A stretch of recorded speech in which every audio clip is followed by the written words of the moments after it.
Khamenei ने खोदा अमेरिकी कब्रिस्तान। तेहरान में 40,000 अमेरिकियों की कब्रें। 28 दिसंबर 2025 से आज तक ईरान ने साबित कर दिया है कि उसने ईरान के अंदर और ईरान की सरहदों पर दोनों जगहों पर दुश्मनों के हमलों और साजिशों को अब तक नाकाम साबित कर दिया। ईरान के दरवाजे पर 1,32,000 वजनी अमेरिकी विमान वाहक boat USS Abraham Lincoln Iran पर हमले की हिम्मत नहीं जुटा पा रहा। जो राष्ट्रपति डोनाल्ड ट्रंप 11 जनवरी से 13 जनवरी 2026 के बीच ईरानी प्रदर्शनकारियों की मदद करने का भरोसा दिला रहे थे, वो ट्रंप अब रफू चक्कर हो चुके हैं। जो इजराइल ईरान के परमाणु ठिकानों के चीथड़े उड़ाने का प्लान बना चुका था, उस बेखौफ, बहादुर और निडर इजराइल का एक भी लड़ाकू जेट या मिसाइलें अब तक ईरान की सरहदों को छूने की हिम्मत नहीं जुटा पाया है। आखिर जिस ईरान पर जून 2025 में 12 दिन तक अमेरिका और इजराइल ने हमले किए थे, उस ईरान से टकराने की हिम्मत अब अमेरिका और इजराइल क्यों नहीं जुटा पा रहे हैं? वॉर एक्सपर्ट्स का दावा है कि ईरान ने पिछले हमले से सबक लेते हुए इस बार ऐसे पलटवार की तैयारी कर ली है कि अमेरिका की 1000 टॉम हॉक मिसाइलें और इजराइल के 300 लड़ाकू विमानों के हमले ईरान पर बेकार साबित हो सकते हैं। ईरान इस वक्त फिदाइन या आत्मघाती फॉर्मेट में जंग करने जा रहा है। पूरा ईरान वॉर मोड में है। ईरानी संसद के स्पीकर से लेकर सुप्रीम लीडर अली खामनेई तक चीख चीख कर अमेरिका और इजराइल को जंग के लिए ललकार रहे हैं।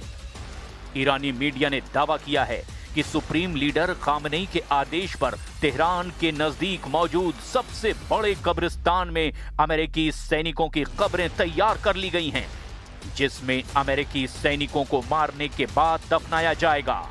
कुल मिलाकर ईरान ने अपनी जंग की ताकत और तेवरों से ट्रंप के हौसले और इरादों को झकझोर कर रख दिया है। लेकिन तेजी से बदलते इस घटनाक्रम की शुरुआत हम करते हैं ईरान की जंगी तैयारियों से, जहां अब पूरा ईरान मरने और मारने पर उतारू है। अमेरिका इजराइल में सन्नाटा, तेहरान में अमेरिकी कब्रिस्तान।